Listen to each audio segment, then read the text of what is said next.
જય શ્રી કૃષ્ણ મિત્રો, મારી ચેનલમાં તમારું ફરીથી સ્વાગત છે। આજે ખાસ માહિતીની જાણકારી આપવાની છે જે આખા ગુજરાત રાજ્યની નહીં, આખા ભારત દેશને ફાયદાકારક થવાની છે। લેડીઝ અને જેન્ટ્સ બંનેને લાગુ પડે છે અને બંને માટે ફાયદાકારક છે। તો કે સરકારે ભારત ટેક્સી નામની રાષ્ટ્રીય સહકારી રાઇડ ટેક્સી બરાબર છે એટલે કે રાઇડ હેલિંગ પ્લેટફોર્મ ખોલ્યું છે। તો આ સેવા ક્યારથી ચાલુ થશે, આ પ્લેટફોર્મ કઈ રીતે બન્યું, કોણે બનાવ્યું, કઈ રીતે કમાણી થશે બરાબર છે, અને કમિશન ફી કેટલી હશે, ક્યારથી સેવા લાગુ પડવાની છે અને લોકો કઈ રીતે રોજગાર માટે આની સાથે જોડાઈ શકશે, એની બધી જ ડિટેલ્સ આવી ગઈ છે। તો એના માટે મારા વિડીયોમાં છેલ્લે સુધી જોડાઈ રહેજો, કેમ કે ભારતમાં પહેલીવાર આ સરકારી કેબ સેવા ચાલુ થવા જઈ રહી છે। એટલે ભારતમાં જ્યારે આવી સેવા સંસ્થાઓ સ્થપાય તો એના કરંટ અફેર્સ તરીકે એની ઘણી બધી ડિટેલ્સ અથવા તો ઘણા બધા ક્વેશ્ચન્સ કરંટ અફેર્સ તરીકે આપણને ગવર્મેન્ટ એક્ઝામ્સમાં જ પૂછાય છે। તો એના બધા જ જવાબ તમને આજે આ વિડીયોમાં મળી રહેશે, એટલે છેક સુધી આ વિડીયો જોજો અને આવી જરૂરી ઇન્ફોર્મેશન મેળવતા રહેવા માટે મારા વિડીયોને આપેલા લાઇક કરી દેજો અને મારી ચેનલને સબસ્ક્રાઈબ કરી લેજો। પહેલાં તો ક્યુ પ્લેટફોર્મ એટલે કે આ સરકારી છે બરાબર, આ સેવા સરકારી છે જેમાં ભાગ લઈને કેબ સેવાઓ સામાન્ય લોકો માટે પૂરી પાડી શકાય, પણ આમ સહકારી છે। એ શું કામ હું તમને આગળ કહીશ।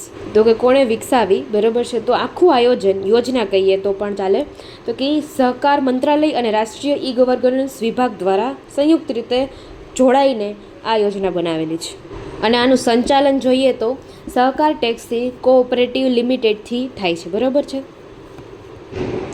હવે કામ કઈ રીતે કરશે એ જોઈએ તો આ સહકારી તરીકે કામ કરશે, તેનાથી ડ્રાઈવરો પણ સહમાલિકો ગણાશે, એટલે કે તેઓ ખાલી ડ્રાઈવર નહીં પણ એ વ્યવસાયના માલિકો તરીકે પણ ગણાય।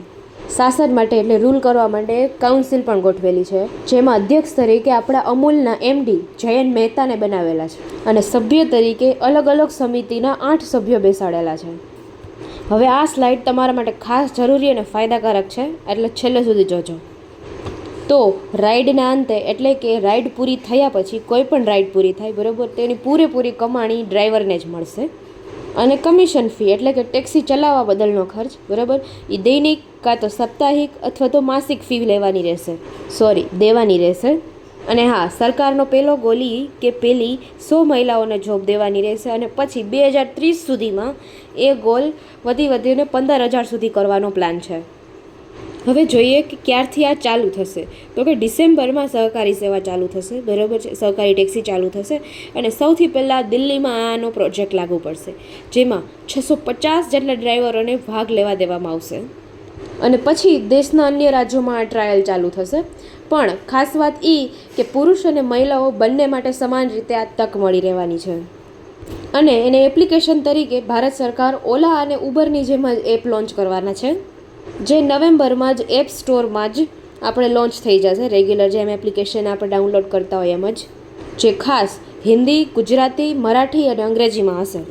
હવે આ પ્રોજેક્ટ લાગુ પડી ગયો છે એટલે આની બધી જ ડિટેલ્સ આવતી રહેશે, કેમ કે બેરોજગારોને આ નોકરી કઈ રીતે મળી શકે, ક્યાં અરજી કરવાની અને પ્રોજેક્ટ ક્યારે શરૂ થશે તેની બધી જ ડિટેલ્સ રેગ્યુલર આવતી રહેશે। તો એ જાણતું રહેવા માટે મારી ચેનલને સબસ્ક્રાઈબ કરી લેજો ખાસ, અને મારી વોટ્સઅપ ચેનલને પણ ફોલો કરી લેજો આ ડેઇલી અપડેટ્સ માટે। અને હા, વોટ્સઅપ ચેનલની લિંક નીચે ડિસ્ક્રિપ્શનમાં આપેલી છે। તો ગાઈઝ, ત્યાં સુધી જય હિન્દ, જય ભારત।